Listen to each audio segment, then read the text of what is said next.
Ani, bonjour. Joel Wissa Niltikas.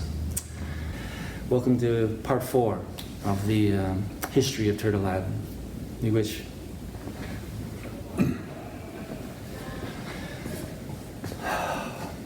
All right, everybody. I'll say miigwech again for joining me. We're going to wrap it up here in this next episode. So far, we've walked through about 400 years of history through an Indigenous lens. And again, this lesson is so important for me and so many First Nations people because we grew up learning the worst things about our people. And after this much genocide and assimilation, again, speaking for myself, it was hard to argue all those stereotypes because I did come from a long line of substance abuse and just no culture in my family. So this is a very important story for Canadians to hear, not just First Nations people. While the residential school system was being created, I know who created it, but I'm not going to name names. There's a certain gentleman. I encourage you to do the research and see the grandfather or the forefather or the architect of the residential school system and the Canadian education system as well. Because while we were being taught to hate ourselves in these schools in order to enfranchise us, the rest of Canada, the mainstream Canadians, the European children, they were also being taught to hate us as well. It's no secret that I grew up, or it's no surprise that I grew up with those stereotypes. Those stereotypes were taught in our schools. When I was in grade 9, I had a French textbook that described First Nations people as les très sauvages, right? I was in grade 9, and they're calling me a savage in a textbook in my high school. This went on for hundreds and hundreds of years. So it's no surprise that the majority of Canada thinks these awful things about us. It's not because just your parents told them, it's because your parents' textbooks and their textbooks and your textbooks all taught the same thing to everybody across North America, that First Nations people were the awful things that we think they are today. Only in the last 2 years has residential schools been actually mentioned in a curriculum textbook in the school board that I work for, in the province that I work for. And it's my job to come into the schools and talk to students about the details and tell the story, because it's really hard for teachers to tackle this subject because, again, for generations, they didn't know this stuff. A lot of times when I come into classes and I do this presentation, people think I'm exaggerating or, I'm not speaking facts. I mean, believe me, I've been studying this for 25 years, and you can do the research yourself. You want to look back and find those books. This is the story of Turtle Island through the Indigenous perspective. So I got my work cut out for me. I work for a Catholic school board, and a lot of people criticize me for that. How can you work for that school board? And the fact is, there's a lot of First Nation students in the school board. There's a lot of little brown faces walking the halls in these schools. I mean, like, these were run by the church for generations. We were taught, you go to these Catholic places, you go to church, 3-4 times a week.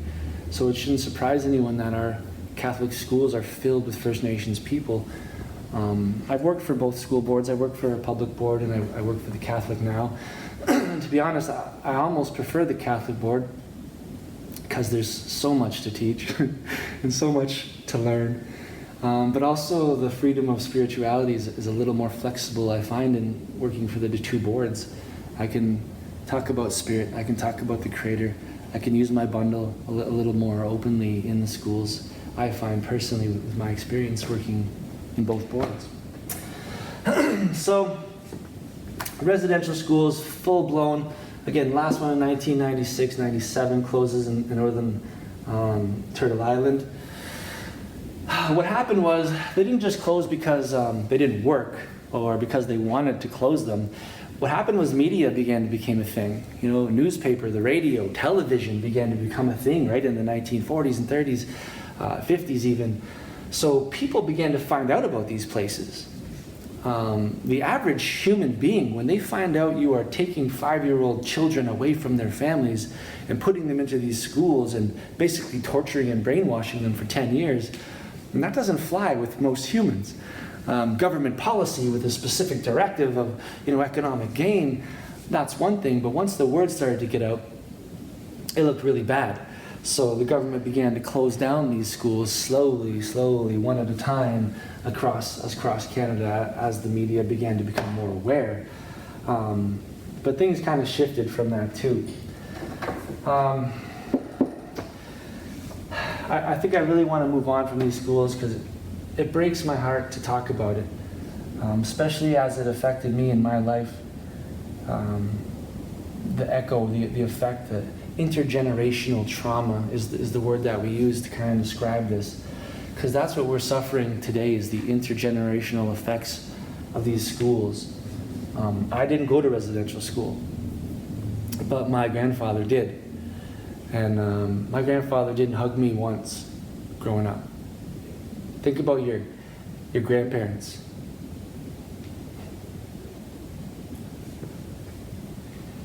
Think about your children. I have a 5-year-old daughter. I don't know if your grandparents hugged you or talked to you or loved you, but in these schools, they didn't learn how to be good parents. They learned how to be pedophiles. They learned how to be abusive. They learned how to hate themselves. And that's what came out of the schools back into our communities. That was my grandfather. Right? Not to say that he was a pedophile, but I'm saying he didn't learn to be a good father, a good husband, a good brother, a good grandfather, a good son. He learned to hate himself in these schools. These kids came out traumatized. PTSD, right? Post-traumatic stress disorder. They had it their whole lives once they left the school at 15 years old. And I can't imagine, like I say, my daughter is the light of my life. You've seen her in my...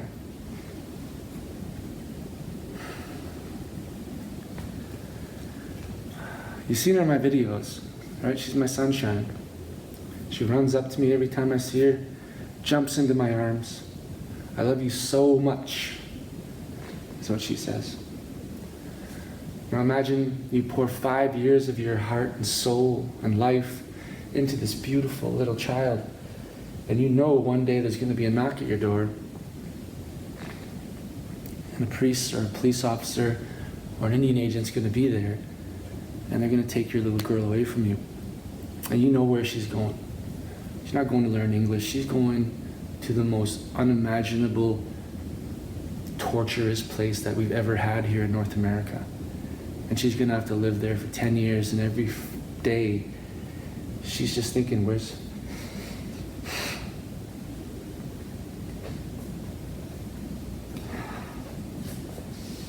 my dad? How come he's not coming to help me? To get me out of here?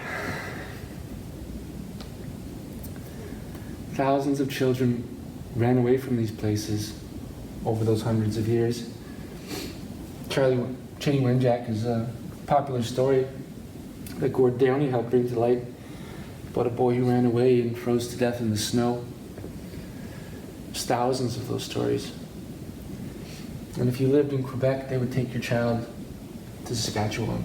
If you lived in BC, they'd take your child to Ontario to make sure that the parents couldn't come and rescue their children. Many times they wouldn't even tell them exactly what school they were going to. They would say, they'd expect them back when they were 15 years old.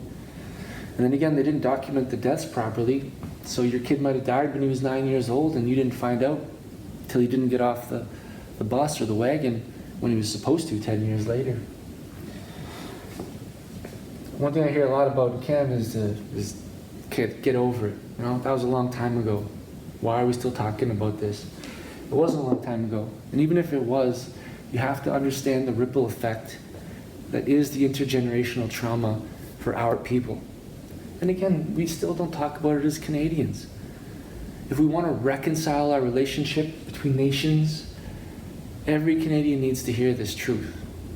I get it. It's a sad truth. It's a dark history. It's our dirty little secret. But if we want to move forward, every Canadian needs to know this truth. I debate what age to teach them this history. I've chosen grade 8 to go into the classrooms and do this half-day lesson. Because I feel like grade 8 you need to know before you start to go into high school and get all these prejudice till your cup fills up too much with those lies, those stereotypes about Indigenous people.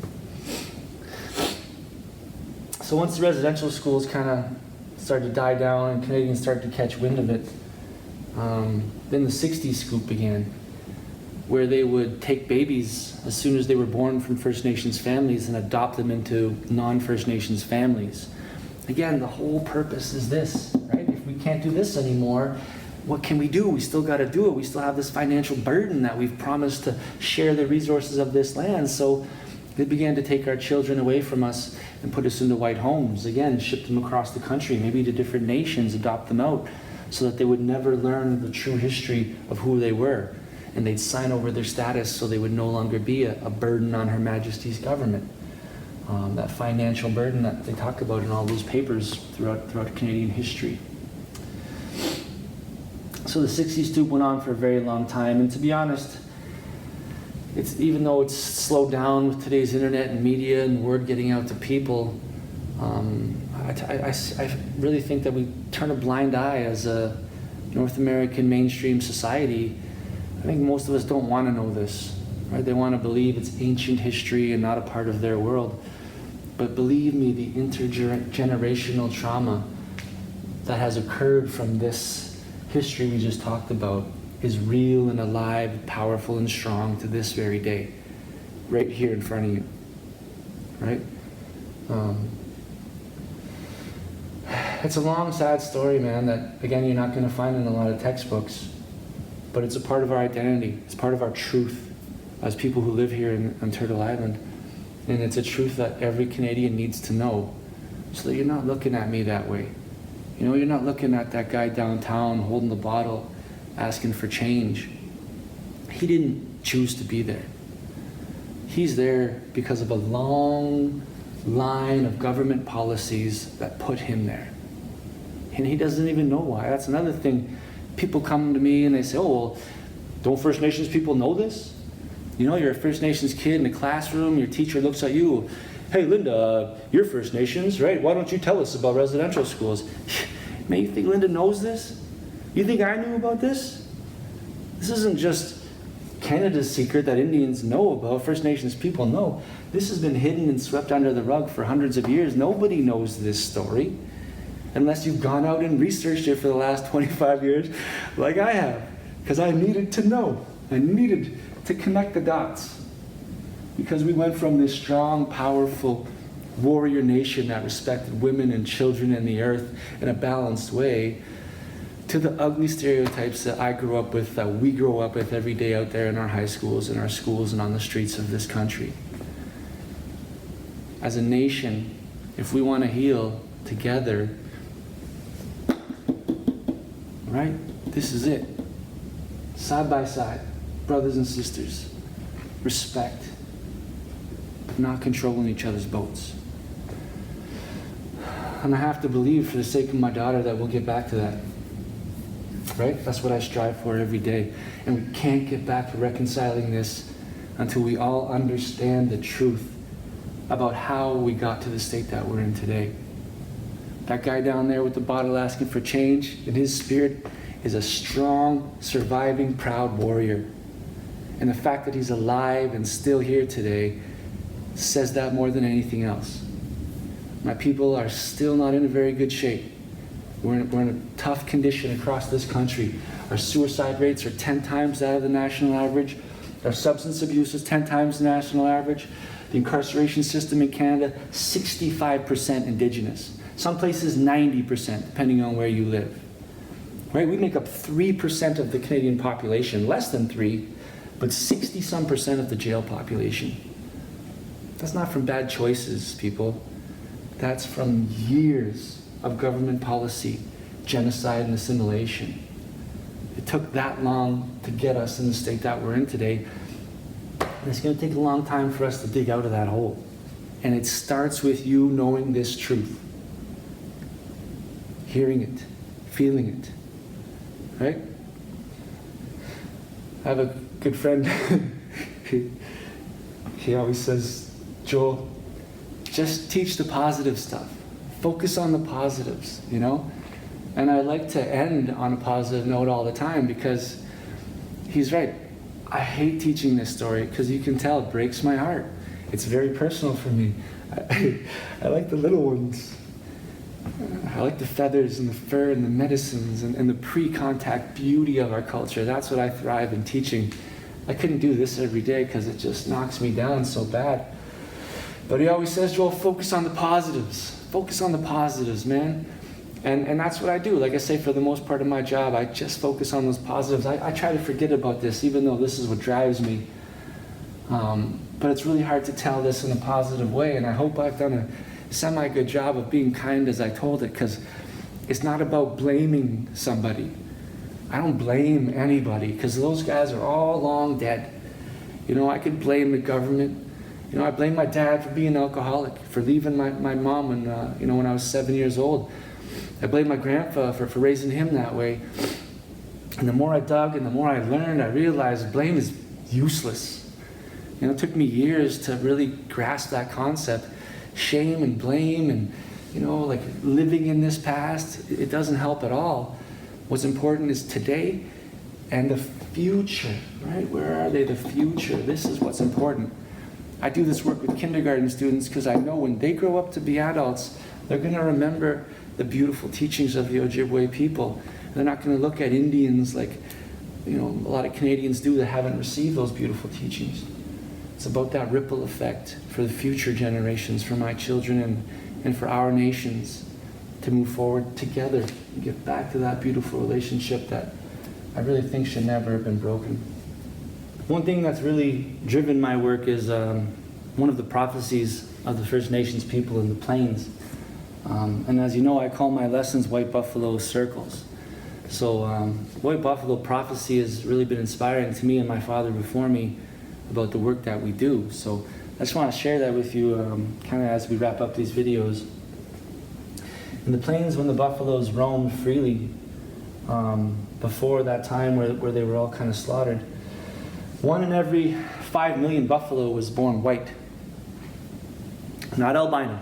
Albino species have pink nose, pink hoofs, and white fur. These creatures had black nose, black hoofs, and beautiful cream-colored fur. There were many species of buffalo as well, including the saltwater buffalo, which are now extinct.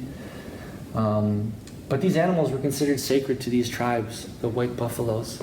They never hunted them and killed them. They were sacred creatures. They were so rare. And when the prices went on the buffalo hides and the slaughter began, those ones were probably killed first because they knew how special they were to those tribes in the plains. So when the white buffalo disappeared and the reserve systems began, it really began this super dark chapter for First Nations people here in North America. And the prophecies began to come during this time. The elders began to have visions that one day the white buffalo would return to Turtle Island. One day she would come home. And when that day came, it would represent a time in Turtle Island when First Nations people could pick up their bundles again, pick up their way of being, and begin to walk with their heads up and walk in that good way that they'd walked with for so many thousands of years. And for me, I don't believe in coincidences. You know, this is a prophecy that predated her return long, many hundreds of years. In 1996, in northern Canada, northern Turtle Island, the last residential school closed. And as they were ripping down the bricks of that school, I was 18 years old. I had just started my journey in post-secondary education. And here in North Dakota, in the middle part of Turtle Island, the following spring in 1997, the first white buffalo was born. And that sent shockwaves all across Turtle Island, to every corner, to every First Nations person walking this red road, that the white buffalo has returned. Now is the time to pick up those bundles and not just practice the culture to ourselves, not just walk that road ourselves, but to share it. That prophecy speaks specifically of having these teachings and sharing them with all the 4 races of mankind in that medicine wheel. That teaching has drove me and it drives me to this very day, which is why, again, I call these circles White Buffalo teachings, because today there are many white buffaloes roaming North America. We are living in the age of the white buffalo. And as tough of a job as this is to do, it was prophesied that now would be the time that we walk with these bundles and we share these teachings with the rest of humanity. These aren't just First Nations teachings in all these videos. These are teachings for humanity, teachings how to live that good life, that red road, thinking of our children and the future generations. So I kind of want to end it there with that teaching, that prophecy of the white buffalo. Let you know that even though this is a dark history, we're living in a time of rebirth and strength and renewal for the First Nations people of North America, and for our brothers and sisters that call this place home as well. So we got a long way to go, my friends, and I encourage you again to learn this truth, to take it in, to digest it, and to share it in the kindest way that you can. Focus on the positives, yeah, but think about, this is why I teach this, is so that we can come out of this place in an understanding, and we can begin to reconcile our beautiful cultures and our nations, and in that understanding of the nation-to-nationship relationship. So, Chimigwich, everybody, for listening, for tuning in. I hope you learned something here today. Again, I don't like teaching this very often, which is kind of why I put it on video, so I don't have to relive it 1,000 times. But thank you so much for tuning in and paying attention, and Bamapi. Anin, Bojo, Joel Egoista Indigenous. I really I feel it's very important to mention that one thing that bothers me as far as doing the videos and even sometimes with time constraints in the classroom is my inability to wrap it up in a good way. This history lesson, especially if you're a First Nations person, even as a human being living in these lands, can be very hard to hear and take in. It can leave a lot of emotions raw inside of you. So I do want to offer this number to, especially to First Nation students who are really experiencing that kind of feeling, the emotions that I portrayed again in this video. So I'm going to show a little number here on the screen. It's actually a helpline for Indigenous people, a talk line, to talk about the impacts of residential school and the intergenerational trauma that many of us who didn't go to those schools suffer today, especially when we hear the stories of our ancestors and the things that they've been through. So please don't hesitate to call this number, to talk to your family. You know, the lesson isn't meant to make you feel sad. It's about awareness for the history and the culture. But if you're like me and this is the first time you've heard this lesson, you're probably experiencing some pretty raw emotions, and I would encourage you to contact this number and really take care of that medicine wheel inside of you.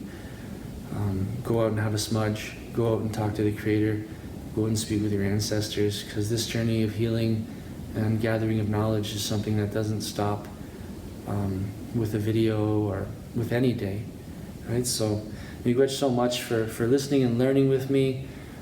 Stay strong out there, you know, be proud of who you are, no matter who that is, and just good luck. Chimigwich.